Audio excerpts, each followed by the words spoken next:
औज़ुबिल्लाहिमिनश्शैतानिर्रजीम बिस्मिल्लाहिर्रहमानिर्रहीम। अस्सलाम वालेकुम स्टूडेंट्स। आज हम चैप्टर नंबर 16 स्टार्ट करेंगे, केमिकल इंडस्ट्रीज़। इसमें हम मेटलर्जी देखेंगे क्या होती है, डिफरेंट मेटलर्जिकल ऑपरेशंस को देखेंगे, फिर रॉ मटेरियल सॉल्वे प्रोसेस है और यूरिया की कंपोजिशन और उसका uses, definition of for petroleum और उसकी जो यूजेस हैं उसको हम देखेंगे। उसके बाद पेट्रोलियम की कंपोजिशन है, फ्रिक्शनल डिस्टिलेशन है और relationship of chemistry to the career industries को देखेंगे। इसके अलावा chemistry, businesses and communication skills in order to promote the chemical sales. फिर technologies impact on the production of common chemicals देखेंगे और लास्ट हम सिंथेटिक फर्टिलाइज़र्स वर्सेस ऑर्गेनिक और natural fertilizers हम देखेंगे। सबसे पहले स्टूडेंट, केमिकल इंडस्ट्रीज़ एक्चुअली होती क्या है, व्हाट इज़ केमिकल इंडस्ट्रीज़, इसका आपको आइडिया होना चाहिए। तो केमिकल इंडस्ट्री को आप कैसे डिफ़ाइन करेंगे कि the branch in which applies physical and chemical procedures towards the transformation of natural raw material to the product। क्या कि ऐसी केमिस्ट्री की ब्रांच जो कि क्या अप्लाई होती है फिज़िकली और chemically by physical and chemical procedures, क्या कि एक नेचुरल रॉ मटेरियल को ऐसी प्रोडक्ट में कन्वर्ट करने के लिए जो ह्यूमन बीइंग के लिए बेनिफिट है या बेनिफिशियरी है, उससे क्या हो सकता है, ह्यूमन को बेनिफिट मिले, उसको आप क्या कहते हैं, इंडस्ट्रियल केमिस्ट्री कहते हैं। इसमें सबसे पहले स्टूडेंट्स हम देखेंगे मेटलर्जी क्या होती है, उसके बाद ओर्स और मिनरल की बात करेंगे, फिर डिफरेंट मेटलर्जिकल जो प्रोसेसेस हैं उनको हम देखेंगे। पहले the process of separation of metal from its ore and preparing it for use is known as metallurgy।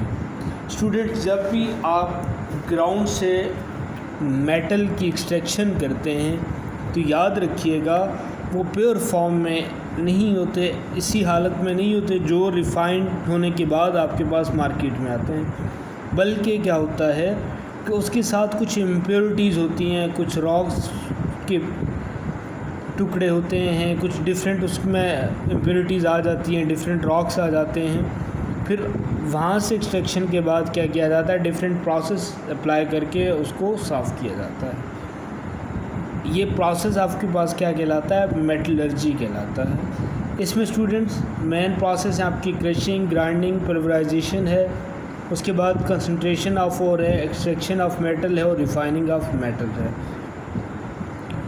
उससे पहले हम देख लेते हैं मिनरल क्या होता है। मिनरल को मुख्तलिफ़ तरह से डिफ़ाइन किया जाता है, लेकिन आपकी बुक में इसको जैसे डिफ़ाइन किया गया ये बहुत सिंपल और इजी डेफिनेशन है। हम इसी को देखते हैं कि the naturally occurring metallic compounds are called, naturally occurring होने चाहिए और मेटालिक होने चाहिए, या आप इसको ऑर्गेनिक भी कह सकते हैं। Naturally occurring metallic compounds are called minerals.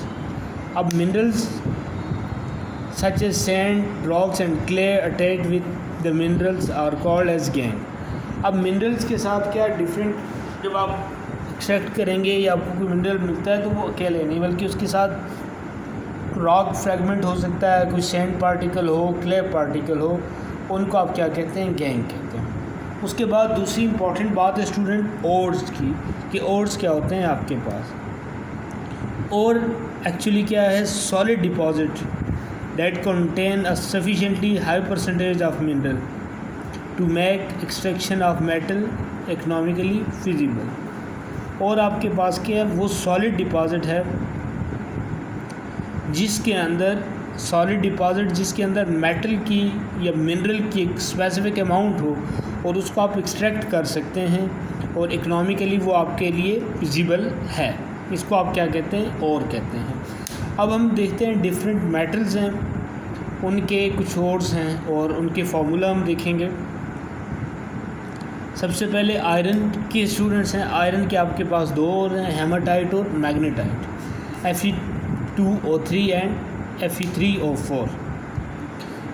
दूसरा आपके पास कॉपर है। कॉपर का चाल्कोपाइराइट CuFeS2।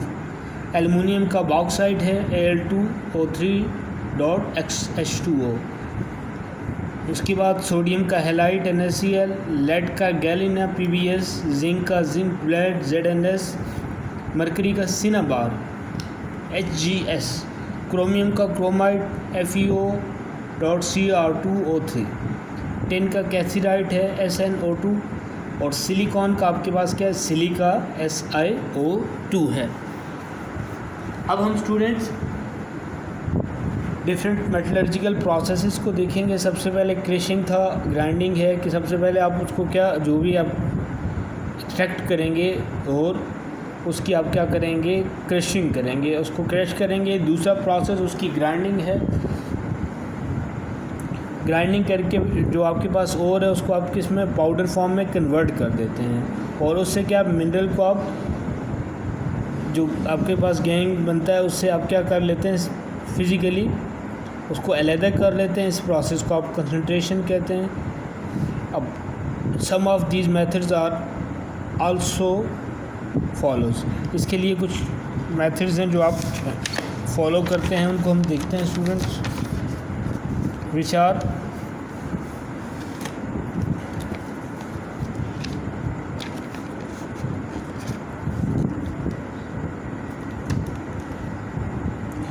ये मेथड स्टूडेंट्स आपके पास कौन कौन से हैं। सबसे पहले मैग्नेटिक सेपरेशन है।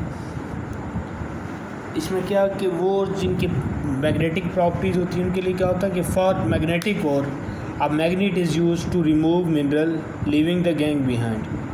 मैग्नेट को यूज़ किया जाता है, मैग्नेटिक प्रॉपर्टीज़ जिनकी होती हैं वो मैग्नेट के साथ अटैच हो जाते हैं और पीछे आपके पास गैंग रह जाता है जो रेजिड्यू या डेब्रिज हैं या सैंड या क्ले पार्टिकल हैं। The powdered ore is dropped over a moving belt. इसको क्या किया जाता है, मूविंग बेल्ट उसके ऊपर ड्रॉप किया जाता है। Belt move over 2 wheels, one of which is magnetic. 2 wheels में से क्या आपके पास मैग्नेटिक होता है, it attracts the magnetic force. ज़ाहिर है मैग्नेटिक प्रॉपर्टीज वाले को मैग्नेट क्या करेगा, अपने तरफ अट्रैक्ट करेगा, so it fall nearer to the magnetic wheel, while the non magnetic impurities fall further away. दूसरा उसके बाद आपके पास क्या है, साइक्लोन सेपरेटर है, where lot density difference exist between ores and impurities. A cyclone separator is used in this method. Air under high pressure is blown through the pulverized ore. The lighter gang is blown away through the top, but the denser mineral rich particle hit the wall by centrifugal force. They fall down the funnel. उसके बाद floating process है। इसमें क्या होता है, pulverizing ore is fed into the tank containing water and oil detergent mixture. The mixture is agitated with air. Detergent wet the mineral particles but not the silicated game. The mineral particle rise to the top of the mixture as a fort from where they are skimmed off. Particle of gang fall down to the bottom. The copper ore is concentrated generally by the floating process.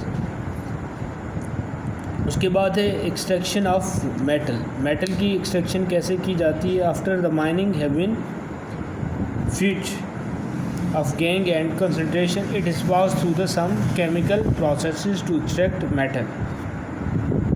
इसमें first आपके पास roasting आ जाता है, smelting आ जाता है, मेस्मराइजेशन आ जाता है, roasted copper और आ जाता है, और रिफाइनिंग और प्योरीफिकेशन ऑफ मेटल है। रोस्टिंग में क्या होता है कि कुछ मिनरल्स को आप क्या करते हैं, आर कन्वर्टेड टू ऑक्साइड्स। कुछ मिनरल को जैसे सिनाबार है आपके पास, या some minerals are converted to oxide by heating in air at temperature below their melting point. This process is called as roasting. For example cinnabar is roasting reaction for cinema. अब cinema के लिए आपने reaction किया है zinc blende और cinema के लिए, कि इनको आपने क्या ऑक्सीजन के साथ हीट किया है, तो ये आपके पास ऑक्साइड्स इनके अलहदा हो गए हैं, ZnO एंड H2SO2। इसी तरह से सिनेमा के लिए आपके पास क्या हुआ, Hg+SO2। Their roasting reaction of copper pyrite is, इसी तरह से स्टूडेंट कॉपर पायराइड का आपके पास क्या रिएक्शन अकर होगा, FeS2+O2।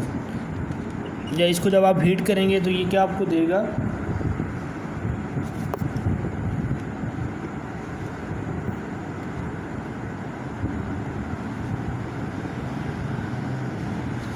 इसको जब आप हीट करेंगे स्टूडेंट तो आपको FeS+FeSO2 आपको देगा। दूसरा आपके पास स्मेल्टिंग है। The method to reduce metal ion to free metal is called as smelting. The method to reduce metal ion to free metal is called as smelting. उसके बाद इसमें आप देखेंगे रोस्टेड कॉपर ओर्स, इसमें क्या होता है कि is heated with coke. Roasted copper ore is heated with coke and sand about 1100 centigrade. The material melted and separated into two layers. The bottom layer that contain mixture of CuS and FeS is called as matte, while the upper layer is a silicated slag formed by the reaction of FeO and sand. Next है आपके पास bessemerization. In this process air is blown through the molten copper matte in a Bessemer converter. Any remaining iron sulphate is oxidised and removed as slag. The final smelting step, cuprous sulfate is oxidized to form cuprous oxide, which react with remaining cuprous sulfate to form metallic copper. उसके बाद है refining and purification of metals. The metals obtained as the result of smelting contain some impurities, so it must be refined for the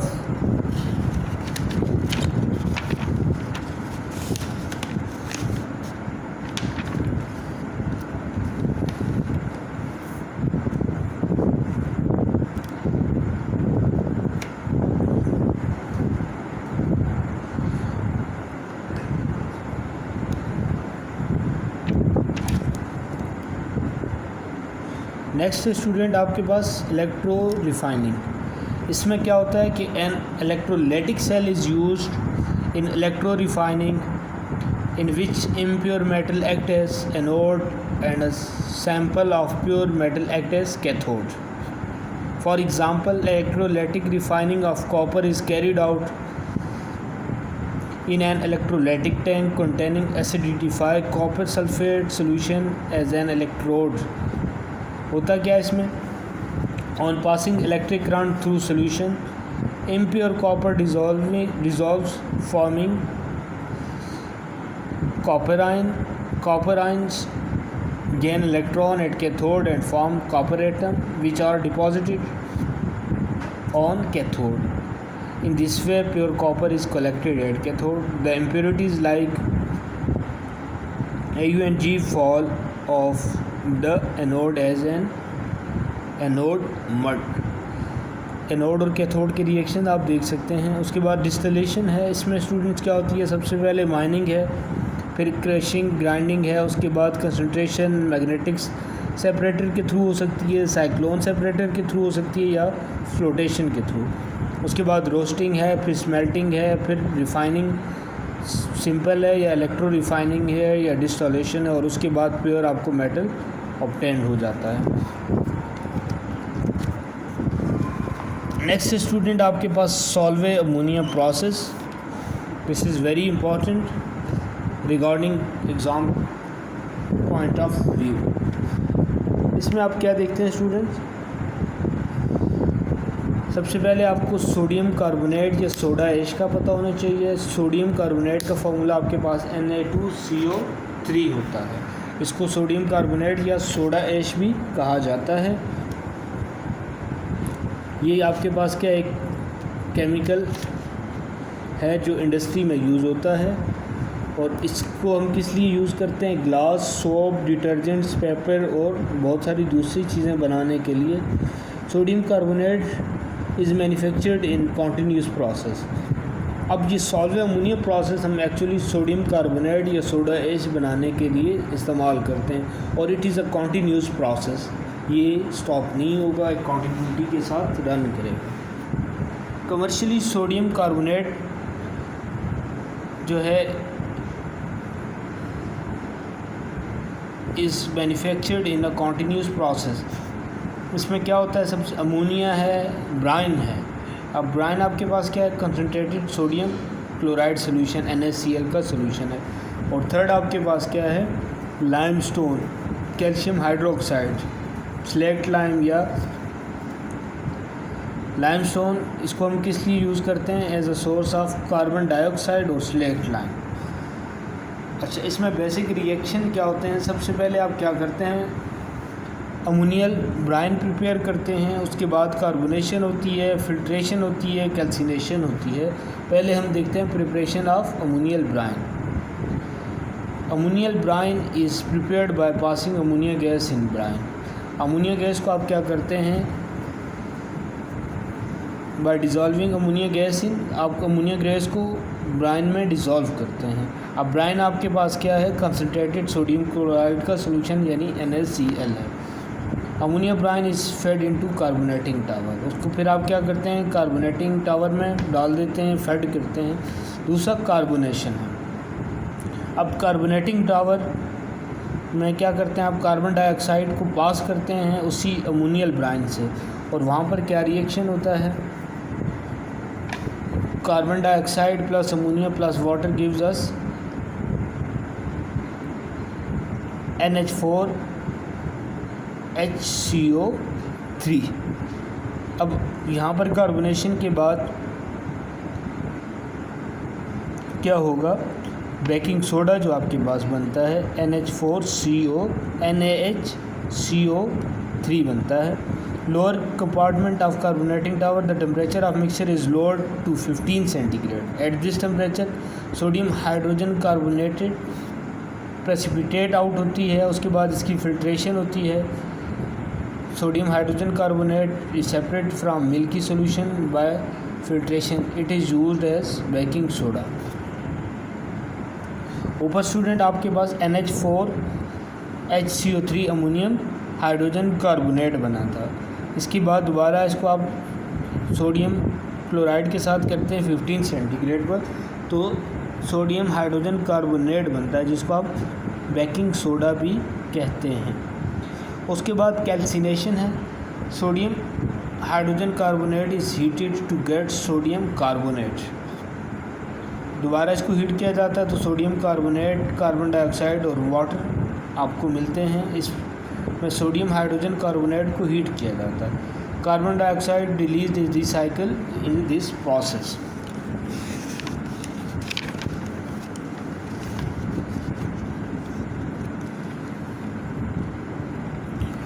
इसका fifth step आपके पास student आता है preparation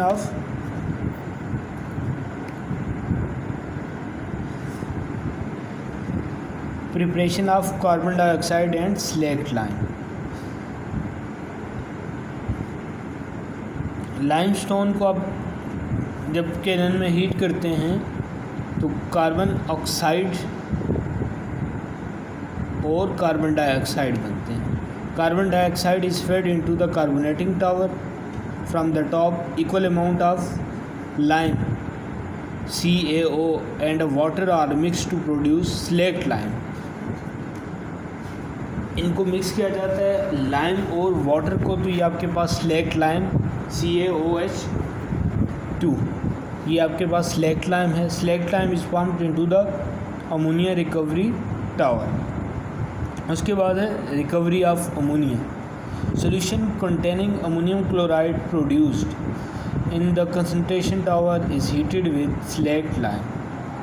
ammonium chloride को जब आप स्लेक्ट लाइम के साथ रिएक्ट करवाते हैं तो अमोनिया, कैल्शियम क्लोराइड और वाटर आपको मिलते हैं. Almost all the ammonia is recovered in this process. It is reused in the process. फिर इस प्रोसेस के एडवांटेजेस आप देखते हैं. एक तो ये कि बहुत चीप है और रॉ मटेरियल जो आपको आसानी से अवेलेबल है आपको मार्केट में. दूसरा क्या है, इससे पोल्यूशन नहीं होती और ये आपके एनवायरनमेंट के लिए किसी तरह से भी हार्मफुल नहीं है और ना ही इस रिएक्शन में कोई हार्मफुल प्रोडक्ट मिलती है जो कि एनवायरनमेंट को पोल्यूट करे. तीसरा, इसमें लेस फ्यूल आप कंज्यूम करते हैं. This is because there is no solution to be evaporated. Evaporation नहीं होती, फ्यूल आपका लेस यूज़ होता है. Carbon dioxide and ammonia are recovered and reused in this process. And next is it produced pure sodium hydrogen carbonate and sodium carbonate. Thank you, students.